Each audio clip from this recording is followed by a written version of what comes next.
Hello, all you happy people. Here are my Bernoulli and continuity related labs and activities.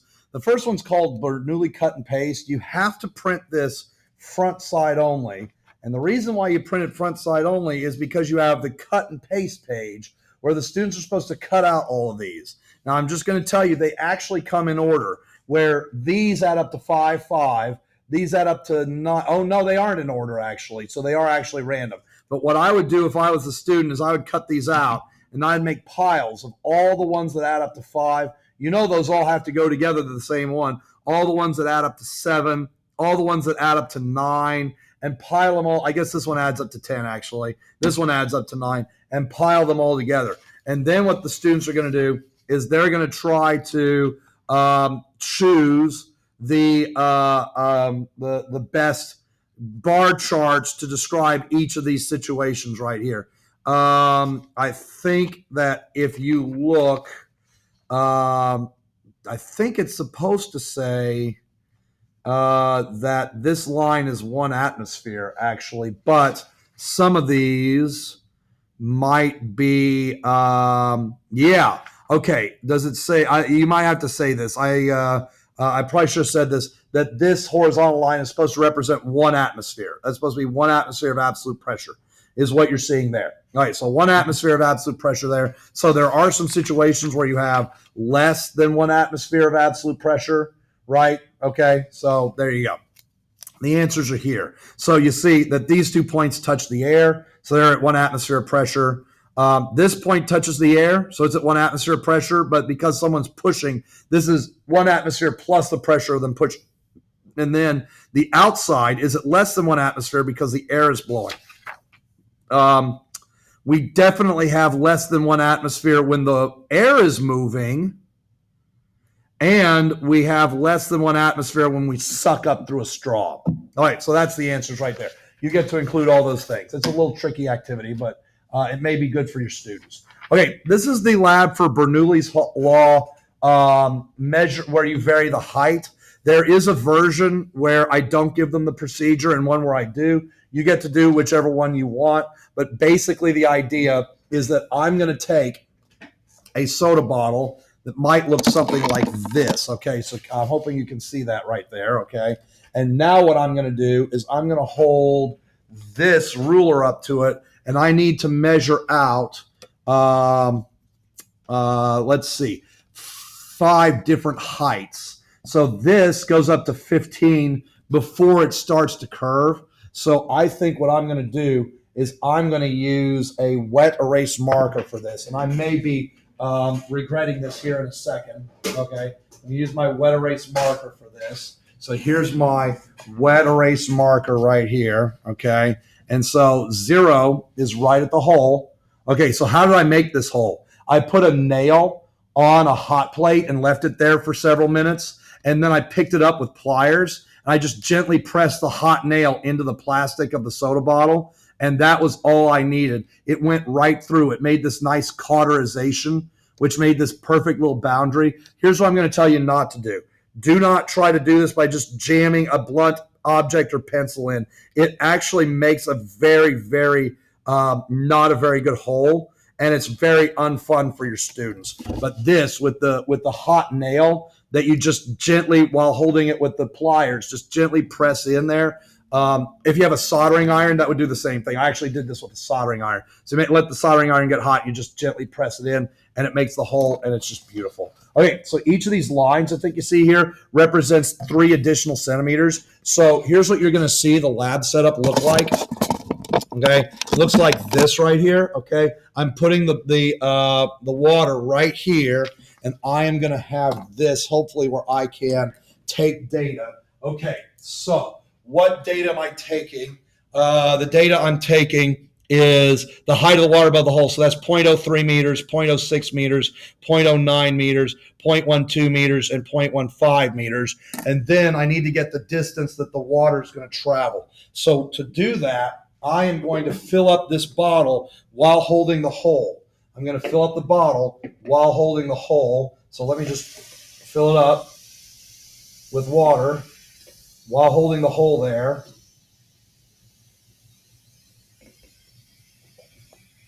Okay. I fill up the water.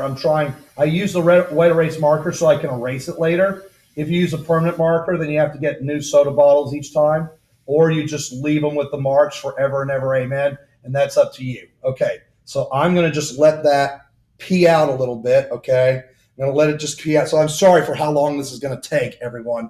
Is you have to wait for me to let this thing kind of urinate out the water a little bit. Okay. And then I'm going to hold it. It's now at 0.15. So I'm going to put it on the edge of the table here. I'm going to let it squirt out. And I have a tape measure on the floor you can't see, but I'm going to let it just pee. Okay. And it goes out to 65 centimeters. Okay. So I'm going to mark that down. 65 centimeters while I'm letting it pee out a little bit. Okay. So it went 0.65 meters.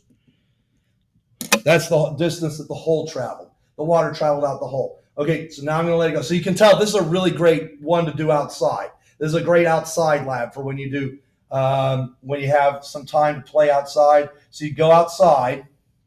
Okay, I'm letting it go down to the 12 centimeter mark. Now I'm going to place it on the edge of the table here.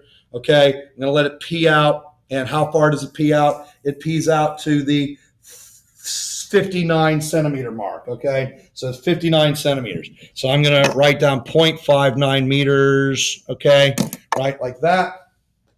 Okay, it does take longer and longer in between tick marks. That's a good discussion to have with your students. Why is it taking more time to go from 12 to 9 than 15 to 12? So 15 to 12 is fast, and then 12 to 9 is longer, and then 9 to 6 is even longer. And of course, that's because as the height decreases, the speed that the water comes out decreases, right? Okay, so now I'm going to set this here. I'm going to let it pee out. Let's see where it lands. It's going to land at 47. All right, landed at 47. All right, so I'm going to put 0.047 here. 0.47, I mean to say. Okay. All right, I'm just letting it pee out right now. I mean, you know, that's what it looks like. Come on, all right? Your students are going to laugh and giggle at it. It looks like peeing or whatever. Even if they don't say it, they're going to laugh at it. So just know that's going to happen. Deal with it. Have a good chuckle with them. Okay, so now we're coming down to 6. Sorry for taking so much time here. Okay, you can flip through the video really quickly if you want. Okay, so now it's peeing out to 39. I'm just going to let that go there. Okay, so 0.39, okay? And I did not come to class prepared today because I needed to get a meter stick to measure the height of the hole. So let me do that really quickly.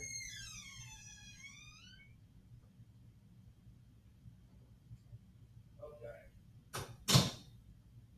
So I've got my meter stick here. Let it pee out because it's going to pee out really slowly this last little bit here. Okay, so it looks like it's about getting pretty close to 3. Let me look. Oh, not that close. Let's let it go a little bit more. Right, I have no idea if y'all are seeing this. I hope you are. All right, so here we go. Okay, so it's about 3. I'm going to put it down here. Okay, and all right, 21. All right, so 21. So 21 centimeters, 0.21. All right. Now at this point, I can just pour it all out. I'm going to pour it all out. So I don't need it anymore. And now I'm going to set this on the edge of the table. Let's have a look at how high the hole is. How high is the hole? 85. Oh, well, that's diagonal. Okay, let's not have a Pythagorean situation. 83 centimeters. Okay, 83 centimeters. And my goal is to not trip over and fall on the wet floor there. Hopefully the custodian also won't. Okay, so 0.83 meters. Okay. So let's zoom in here. 0.83 meters. And then this is the horizontal distance that the thing went. I let it go off of a table. We do have little sitting areas outside made of concrete at my school. So I probably have the students use a sitting area and things like that. Okay. How did you use the D and the H to calculate the speed V? So that's an excuse to make the students do projectile motion. D equals VT, and then H is 1/2 GT squared. So T is radical 2H over G. And then that's actually the same. That's the same number for every single one of these situations. So let's just do that really quickly. So for me, square root of 2.83 over 9.8 gives me 0.4115. So 0.4115. I know that's a lot of sig figs. I don't care. Okay, and then the V will be D over T. So I'm going to take each of these distances, 0.21. In fact, let me just do it in a list here. Okay, I'm going to remove this.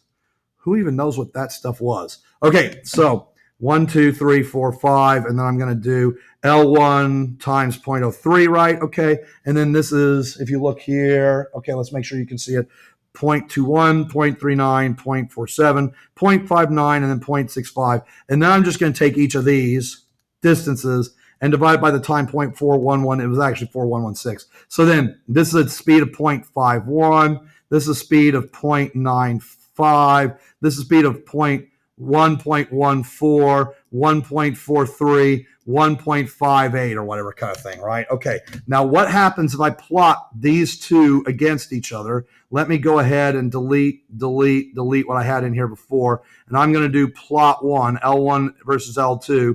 Okay, zoom 9. Okay, now let's show the origin, 0, 0. Okay, and then here's what I'm going to say. I'm going to say that if you have 0 height, you would have 0 speed. So I want the students to be thinking, I ask this all the time in labs, is 0, 0 a valid data point, right? So you put a 0 here. Is that a line? It looks like a line, but I don't think it's actually a line.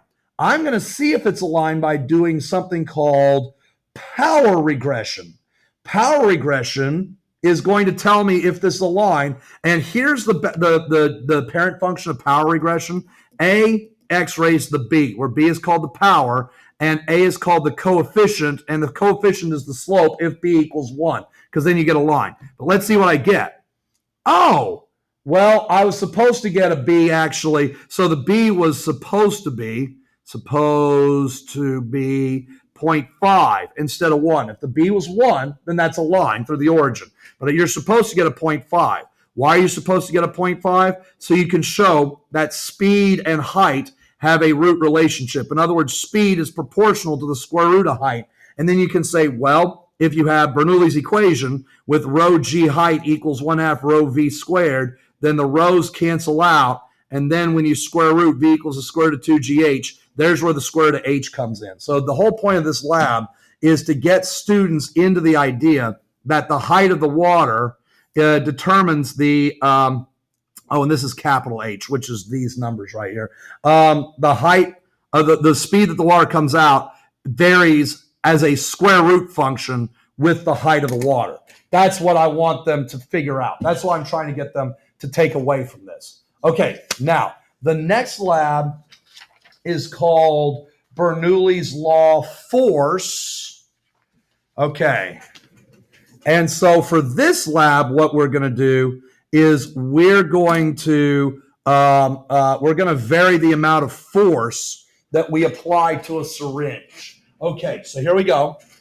Here's a syringe. I'm going to show them to you right here. This is a 60 milliliter syringe with a tip called a catheter tip, and I got this from More Medical. What you really want is you want low friction right here. The more friction, the crappier your data points. But this is actually a flavor injector from Dollar Tree, and it's very, very low friction, right? So I don't know which one I'm going to use. I guess I'll use this one right here because it's 60 milliliters or something like that, right? Okay, so how am I going to get the volume of the syringe? My syringe is 60 milliliters. That's 60, 10 to the 6 meters cubed. Okay, how am I going to get the diameter of the syringe barrel? Well, I'm going to use what's called the vernier caliper. This is the thing that made the Vernier company super famous, is a vernier caliper. So I'm going to put this side here. This measures, oh, come on. Why is it so hard to move? Okay, this measures like outside thickness, right? But this measures inside diameter, this side right here. So then you pull this apart as far as you can while it's inside. I don't know why this is so hard to move. Okay, there we go. So why is it so difficult to move? All right, come on. Is it stuck? I guess that's as big as it's ever going to get. Okay, so then what am I going to do is I'm going to read right here. Let's focus on that, shall we? Okay, so how do you read this? Wherever the 0 is, that's the number of millimeters. Okay, so that would be 26 millimeters. And then you get one more decimal place by looking along this 0 through 0, and then whichever one lines up with these lines, so like 3 lines up. 2 is not quite lined up. 7's not lined up at all, but 3. So 26.3 millimeters. So 26.3 millimeters is 0.0263 meters. And the diameter of the needle of the syringe, okay, the diameter of the syringe needle. Okay, so I'm trying, sorry, let me see if I can show you this. I'm trying to get them into the little syringe needle. I'm going to widen it out as much as I can here. Okay, so I'm going to widen it out as much as I can here. Okay. And then what do I get? Let's read it here. Okay, so that is 3 millimeters. Point, where does it line up? Looks like 6. 3.6 millimeters.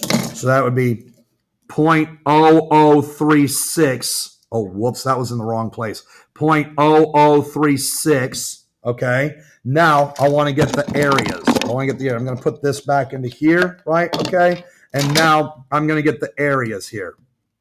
All right. So here's the first area, the area of the syringe barrel, where I'm going to do pi times the diameter 0.0263 divided by 2 to make a radius squared. And then so I get 5.433 10 to the negative 4. And then the area of the needle will be pi 0.0036 divided by 2 all squared. And I get 1.018 times 10 to the negative 5 meters squared. Of course, you didn't get to see any of that because it was out of focus. Okay, so now I'm going to put different amounts of mass on the plunger. That's going to result in a different amount of force on the plunger, different amounts of pressure. There's going to be a certain time to empty the syringe, and then we're going to figure out the speed that the water exits the hole. So let me show you what the setup is going to look like.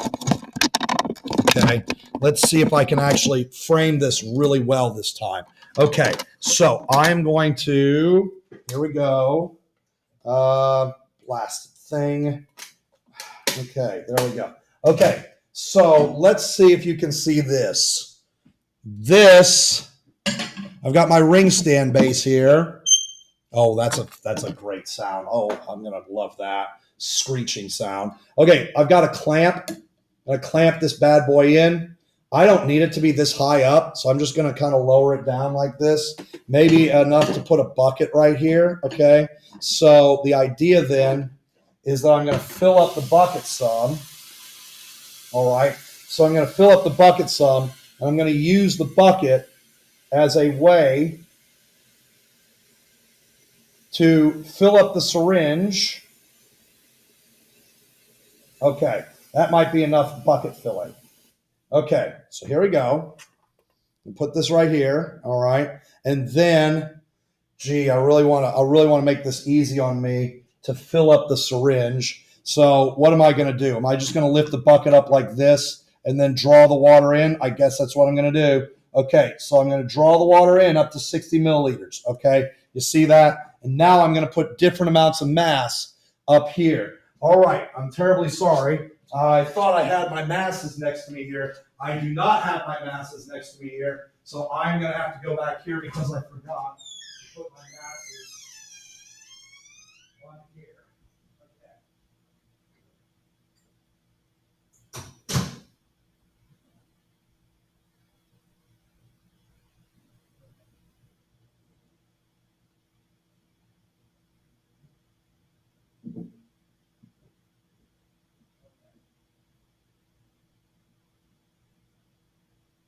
All right, sorry for the dead air time there, folks. Let's see here. Okay, so what am I going to do now?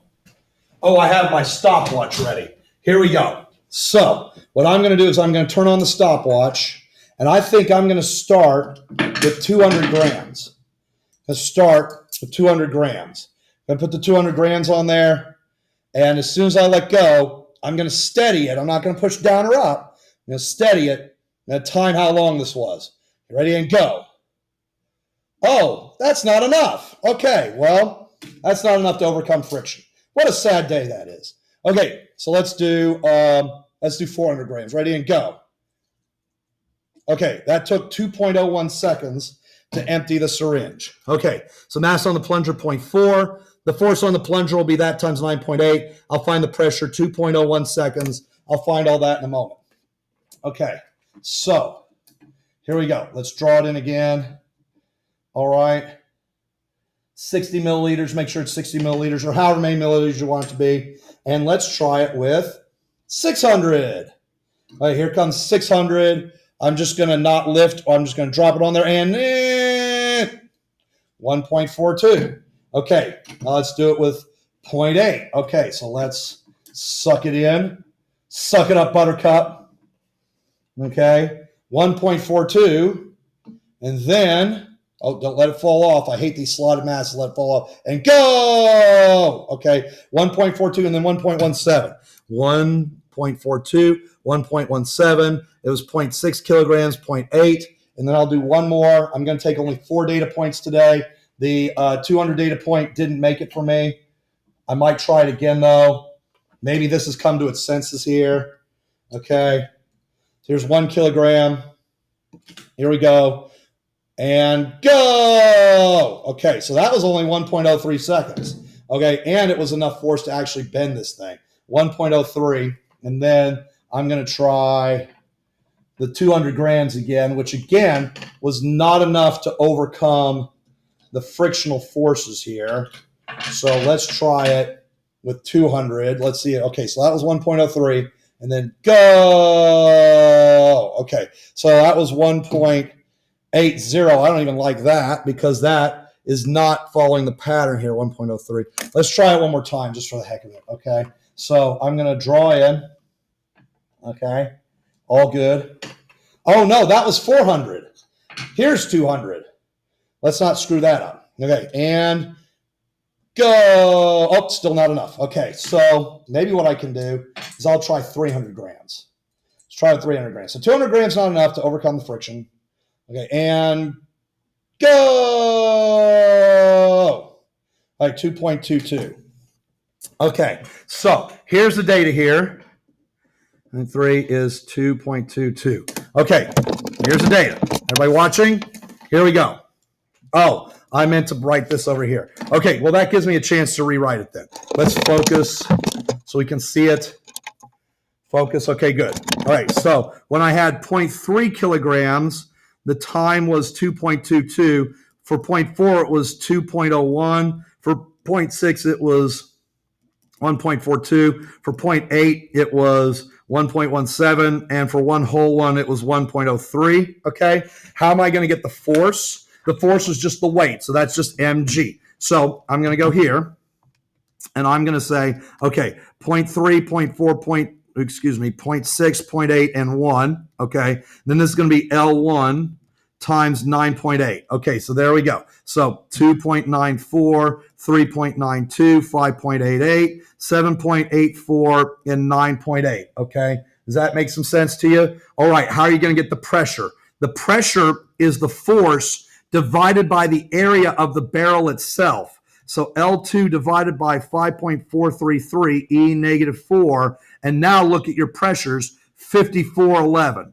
7215, 10823, 14430. I know that I should be obeying significant figure rules, but I'm not going to, so just deal with that. All right, so now I've got my pressures. Now, how am I going to get the speed that the water exits the hole? Well, the key here is to say that volume per time is equal to area times velocity. So to get the velocity, I'm going to divide volume per area times the time. Okay, now what was the volume? The volume was 6, 10 to the negative 6, or 60, 10 to the negative 6. So the volume is 60 times 10 to the negative 6, and the area is 5.433 times 10 to the negative 4. So what happens if I do 60 times 10 to the negative 6 over 5.433 E negative 4? I feel like I'm about to be stupid here in a moment. Watch. 0.11. Hey, is there any significance to that 0.11? I'm grabbing the syringe from the setup right now. Hey, what if I took my syringe and I held a ruler up to it? Well, the distance between 0 and 60 centimeters, 60 should have been 11 centimeters. It's not. It looks like it's actually 10 and a half centimeters. It looks like it's about 10 and a half. I don't know if you can see that there. So it's not exactly the same. So who knows? I don't know why that screwed up. But V over A winds up being about 0.11. That's the volume over the area, which is the length over the time. So I'm going to take the times. Here are the times: 2.22, 2.01, 1.42, 1.17, and 1.03. And I'm going to take 0.11. I'm going to divide by those times L4. Okay, so now I get 0.0496, let's say, 0.0547. Oh, wait, that's the speed that the water exits. That's not the speed that the water exits the hole. That's the speed inside the syringe. That's not correct. Sorry. So what I really needed to do is that this needed to be the needle area. Yeah, 4 or 5 centimeters per second. That's not how fast the water was coming out. Okay, sorry. That was dumb. Let's try that again. The V over the area in this case, the volume was 60 E negative 6. But I need to divide by this area, 1.018 E negative 5. Yeah. Okay, so that's 5.89. So the volume over the needle area was 5.893. So now I'm going to do that. That's going to make a lot more sense. 5.893 divided by time, which is L4. And now I'm going to get something reasonable. 2.65, 2.93. 4.15, 5.04 basically, and 5.72. All right, so now I'm going to make a graph of velocity versus pressure. And remember, if pressure equals 1/2 rho v squared, then V should equal 2 over rho pressure square root. So that means I should get a root relationship again, just like on the previous lab. Okay, so the L3s are the pressures, and the L5s are the velocities. So let's go ahead and go to like plot here, and we're going to do L3, L5. We're going to turn this plot on zoom 9. Oh, nope, that is not happening. Excuse me, let's turn the grid off. All right, zoom 9. I don't know. I don't know if I believe that. Maybe if you have a 0, 0 as a data point. Let's have a look at what happens when I do a power regression. It would be L3 is the pressures, L5 is the speeds, and hey, well, I got closer to a 1/2 relationship, 1/2 exponent than I did on the height lab. So that's the idea there, is we're trying to show the square root relationship between force and pressure, the square root relationship between height and speed and height. So speed and height have a square root relationship, and pressure and speed and pressure have a square root relationship. That's the idea there. Okay, for the squirt gun activity, the idea is that you're just going to give them a run-of-the-mill squirt gun, just a really basic model here. So, for example, if you look here, that's what my squirt gun looks like right there, okay? So what I'm going to do is I'm just going to set it up just the way I did the other thing. So the bottle. So I'm just going to shoot the squirt gun sideways, and really all I need is the height from which I shoot it and the distance that it goes. So you actually don't need all 4 blanks. So if I shoot it, oh dang, it's going farther than my tape measure can measure. Okay, so, oh wow. I don't know, folks. How far did I make my tape measure go? I thought I stretched it out pretty far. Okay, 200 and let's say 2.8 meters. So the horizontal distance that this thing goes is 2.8 meters. And let me just really quickly measure the height of it. Okay, so you just have to imagine, okay, 0.87 meters. So I'm just shooting the squirt gun sideways. So it's an opportunity to play with squirt guns, right? Okay, so height of the gun, right? Okay, I'm going to call that H, and it was 0.87 meters. So you see I want a letter equals a number with units. And then the distance, the gun fired, I'm going to call that D, and that's 2.8 meters. Okay, so I'm going to use first use projectile motion to get the speed the water emerges from the hole, right? Okay, so that would be D equals VT and H equals 1/2 GT squared, right? So then T would be square root of 2H over G. Okay, so that'd be the square root of 2 times 0.87 over 9.8. Okay, square root of 2 times 0.87 over 9.8. Okay, so the time, this is a projectile, 0.42 seconds. And then this is going to come back over here. 2.8 equals V times 0.42. Oh, that actually, no, that's not going to come out nice. Is it 2.8, okay, divided by 0.42. Oh, okay, time is, oh, sorry, the speed is 6.6 repeating meters per second, whatever kind of thing, right? Okay, then use Bernoulli to get the pressure applied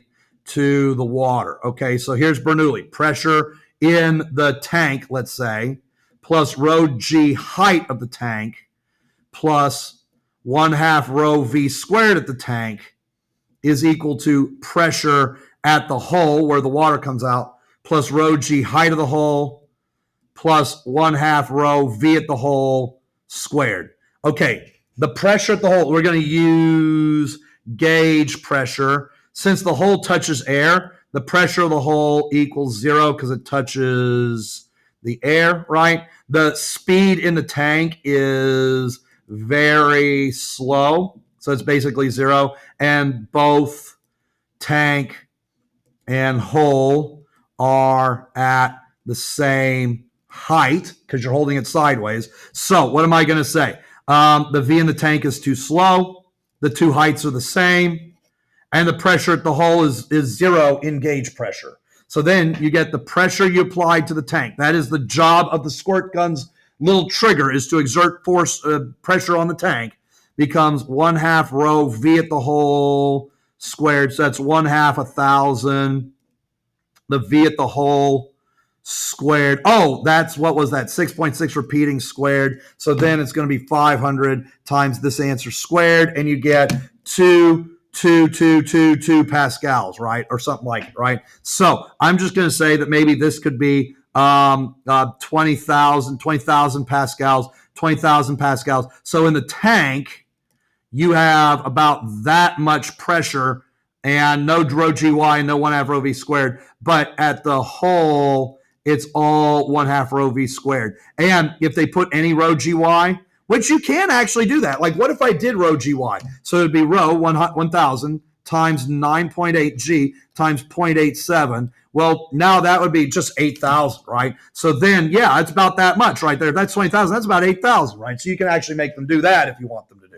Okay, so that's the end of that activity right there. Okay, with the water squirter, the H2O blaster, let me show you what that looks like, okay? Here's what that actually is going to look like. It's something you can purchase from Dollar Tree, okay? And it looks like this. I don't know. Let's see if I can show it off under the camera here, okay? So here it is. It's got a nozzle, and it's called H2O blasters, and it's got this syringe here, or this plunge. So it's basically a giant syringe. It's just a giant syringe is all it is, right? Okay, so let's turn the camera over here. I'm going to break this camera one of these days if I'm not careful. Okay, let's see if we can do a focus there so you can actually focus on what you're seeing. And then what I'm going to do is I'm going to place this block right here, and I'm going to draw in some water. I'm going to draw in some water. I want to draw in the water, hopefully, without any air bubble, which is very difficult to do with the H2O blaster because it's cheap crap. So I'm going to turn it like this. I'm going to squirt out some of the water so that the air gets out, right? Okay, right? Okay, great. And then I'm going to draw in some water here, okay? So you can see it there. So what am I going to do? What I'm going to do is I'm going to hold it sideways like this. I am going to apply force to the handle here using a spring scale. I am going to exert 5 newtons of force, And as I exert the 5 newtons of force, I'm going to be timing how much time it takes to completely empty this thing out. Okay, so here we go. I'm going to exert 5 newtons of force. I'm going to try and be as consistent as I can. Okay, here we go. Ready, set, go. Okay, so that took about, well, unfortunately, I don't think I did a good job of timing because I think I bumped my hand and the block fell over too. So I'm going to make even more mess right now. This poor floor, I hope it dries up overnight. I'll put some towels down for my poor custodians here. Okay, so I'm going to try it again. I'm going to try to time it. And this time I'm going to try not to screw up the timing. Okay, so here we go. I'm pushing with the spring scale. I'm going to try and make it say 500 newtons while I'm pushing. Here we go. And my lab partner's watching where it lands. Okay, now that took 5.65 seconds. I used 5 newtons. Okay, so the time force was applied as 5.65 newtons. Average force was 5 newtons. Okay, the horizontal distance traveled was about 90 centimeters. It's about 90 centimeters. So that's 0.9 meters. Okay, so here's where I'm looking right there. Yeah, that would have been about 90 centimeters. So the horizontal distance that the water traveled from the squirter. Okay, let's focus again. Okay, can we focus? Let's see. I think that's good. Okay, I'm going to call that D. It's about 0.5 meters. Okay, and then let's measure the height that I held it from. So I'm just going to hold up my meter stick. Okay, I'm getting the 87 again. Yeah, about 0.87 again. So it's about the same as the squirt gun was. Okay, and then the height that the squirter was held, a height of 0.87 meters. The length of the squirter barrel. Okay, so what I'm going to do now is I'm going to pull this out until it stops, and I'm going to measure how far the actual plunger moved, because that's the distance that the plunger moved right there. Okay, so I'm getting about 30. I think it's supposed to be 3 feet. It's about 39 and a half centimeters. So I'm going to call that L, 0.395 meters. Okay, now how am I going to get the cross-sectional area? I'm going to use my vernier caliper again. So here comes the vernier caliper. Okay, where's the vernier caliper? Here it is. Okay, so I'm going to use the vernier caliper. I can't measure the inside, so I'm only measuring the outside. Okay, here it is. I'm going to measure the outside. I'm going to pretend like the plastic's really thin. Okay, so I'm basically getting exactly 3 diameter of 3 centimeters. And then for the needle, for the little nozzle, you open that up, and then this is basically, what is that? That's 5.1 millimeters. So that'd be a diameter of 0.51 centimeters. Okay, so how am I going to calculate the area? I'm going to do pi times 0.03, that's 3 centimeters, divided by 2 to make a radius squared. Okay, so that's 7.07, basically 10 to the negative 4. And then if I do the same thing, but 0.0051, then I'm going to get 2.04, basically 10 to the negative 5. And I'm going to call this, I can't use D again, can I? Well, I'm going to use X. Oh, no. I am going to use D. This is going to be area B, and this is going to be area nozzle, okay? Can I show evidence of the continuity principle? Well, let's see. Continuity principle is area barrel, velocity barrel equals area, and I'm going to put a question mark because I don't know that they're equal. I'm trying to show that they are. Okay, area needle, velocity needle. Okay, the area of the barrel was 7.07, 10 to the negative 4, and the speed that we went through the barrel would be the length of the barrel over the time. 0.395 over 5.65. Okay, so let's see what I get when I do this times the length over time, 0.395 over 5.65. Okay, did I do that correctly? I think I did. Okay, so you're going to get 4.94 times 10 to the negative 5 meters cubed per second. That's in the barrel. In the barrel. Okay, now let's try it here. The area of the needle. 2.04 times 10 to the negative 5. But how am I going to get the speed of the needle? I've got to use my projectile motion. H equals 1 half gt squared. So T equals square root of 2 H over G. So that's going to be the T of 0.42 again, just because it's the same height, so I'm not going to do that calculation again. And then D equals VT, so V equals D over T. The distance was 0.9 and the time was 5.65. So then what happens if I do 0.9 over 5.65? Well, no, that's not the correct time. No, that's not the correct time. It's the time that you were a projectile for, 0.42. See, even I screw up sometimes. Don't let your students screw up like that. Make sure they know which time they're using. This is the time it was a projectile, not the time it was squirting out for, okay? So I get 2.143 basically meters per second. So what happens if I multiply this by 2.143? Then I get my 2.04 times 10 2.143, and I get 4.37 or 38 times 10 to the negative 5 meters cubed per second at the needle. Okay, well, 4.94 and 4.38.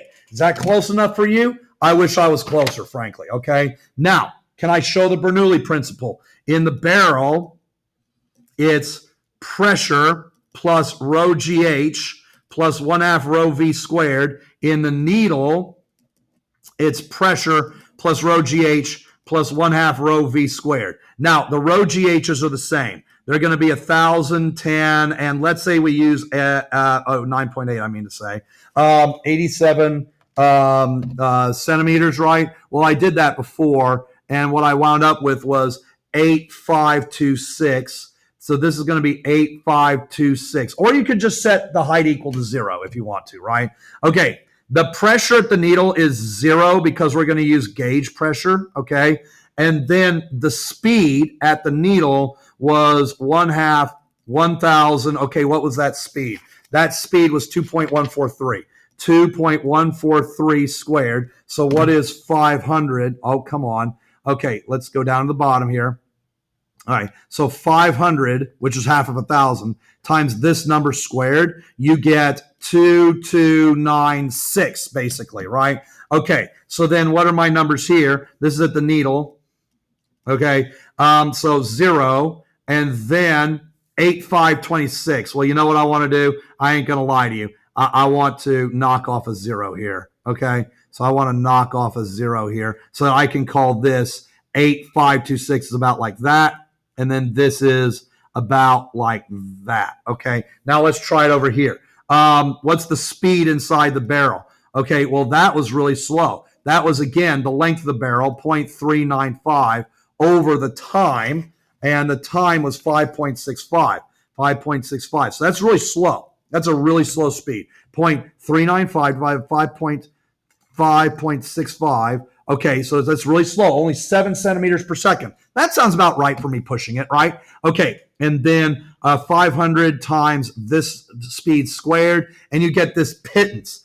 2 plus that. What's your pressure, Frensley? It would be the force over the area. So the force I applied was 5 newtons, and that was applied over the area of the barrel, 7.07 10 to the negative 4. 7.07 10 to the negative 4, right? Okay, so let's see what I get for 5 over 7.07 e negative 4.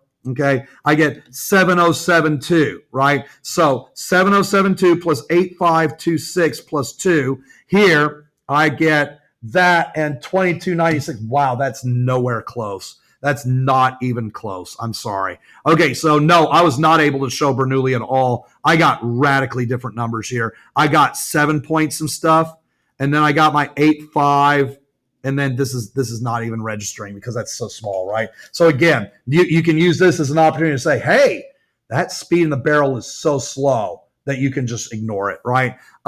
So these are supposed to add to the same number, and they didn't. I don't know what to tell you.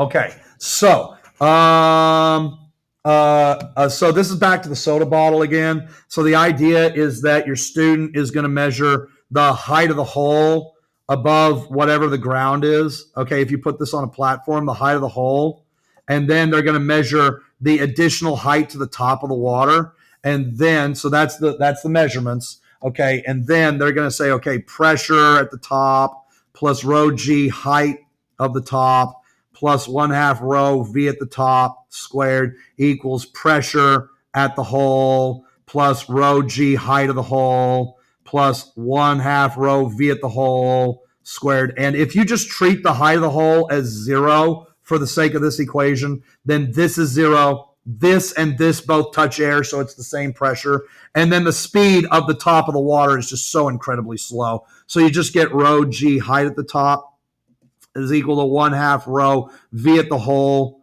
squared. The densities can now cancel out, and you get the v at the hole is a square root of 2gh. And then now the height of the hole. And then I want them to calculate the distance that it goes. So that's just another projectile motion.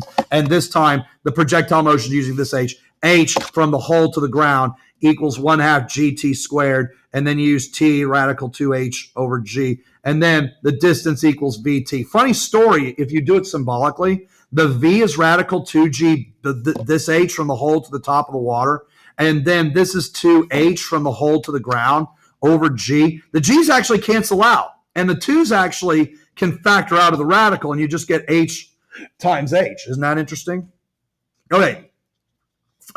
Then what you do is you make them actually place the cup where they think it's going to go, and then you see if it pees into the cup, okay? How would you verify the continuity principle? Here's how you'd verify the continuity principle. You would get the diameter of the bottle. So measure the diameter of the bottle and the diameter of the hole. You might have to tell them that or show them with a vernier caliper.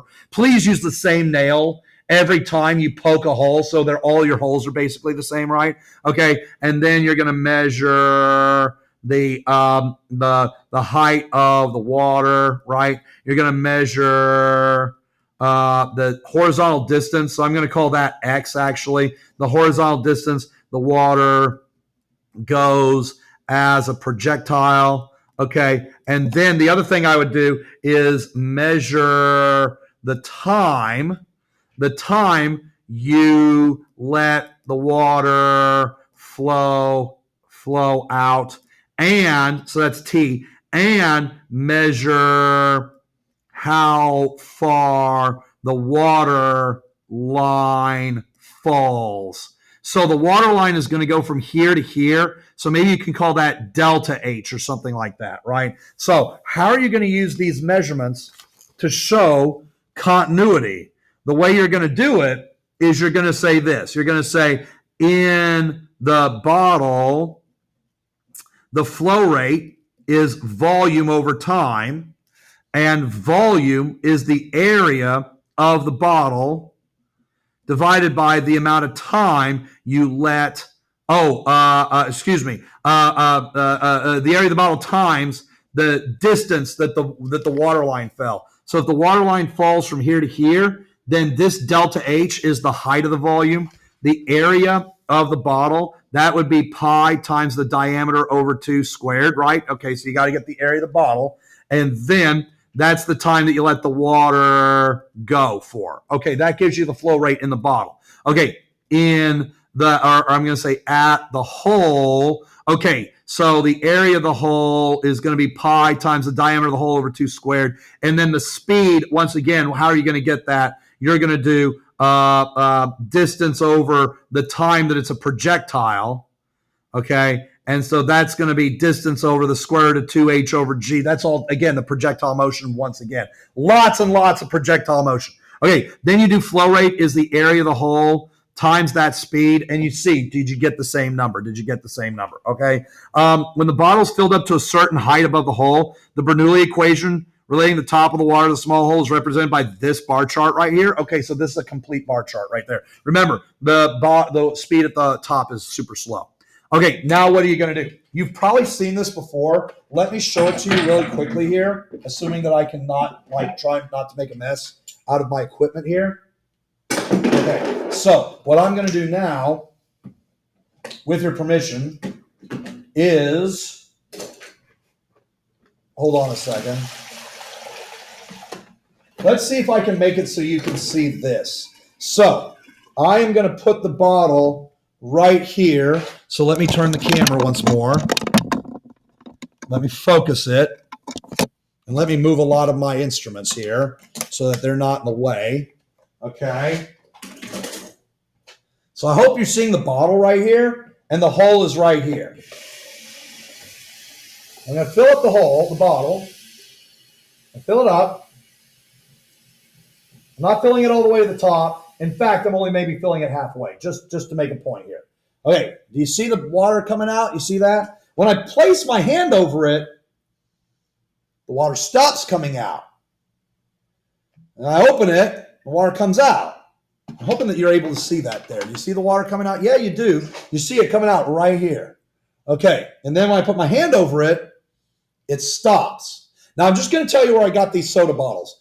I got these from Dollar Tree. It's a brand called Stars and Stripes. They have like an orange soda and like a fruit punch, and it is watered down.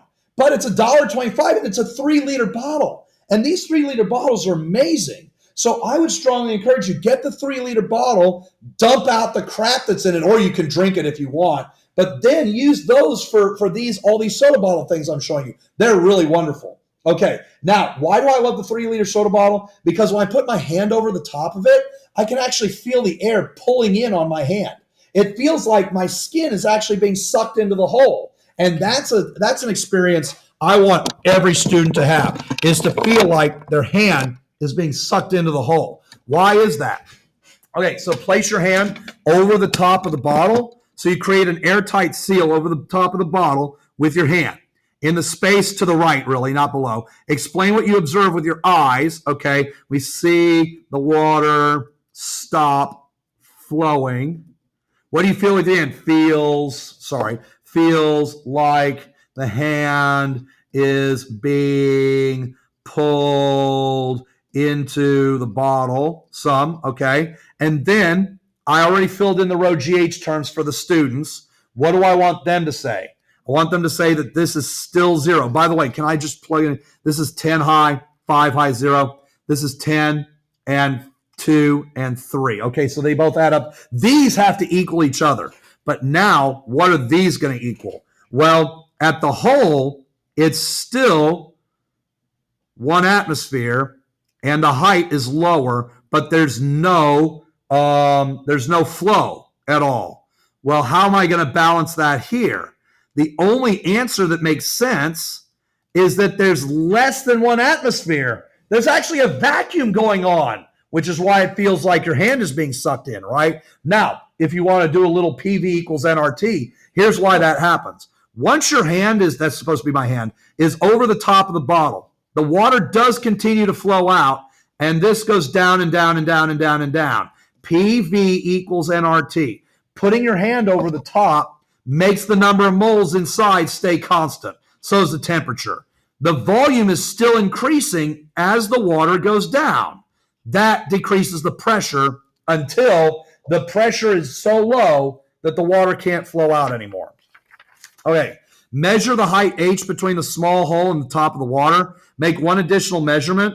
Show and explain the appropriate calculation, finding the net force on your hand. So basically what you need to do is you need to measure, what else is it that you need to measure here? Let's look at the bar chart. Okay, so I need to know this delta H. Oh, and then here's what I'm going to say. You need to also measure the area, so the diameter of the hole at the top. In other words, of the mouth of the bottle, right? Okay, so measure that. So you measure the diameter, and then you get the area from that. And here's the Bernoulli equation. The pressure at the mouth plus rho g, the height of the top of the water. So this really should be just the top of the water right here. Plus 1/2 rho, the v of at the top of the water, which is 0, equals the pressure at the hole. Okay, plus rho g, the height of the hole, plus 1/2 rho v at the hole squared. Now, if you do this in gauge pressure, then the hole is touching air and this is 0.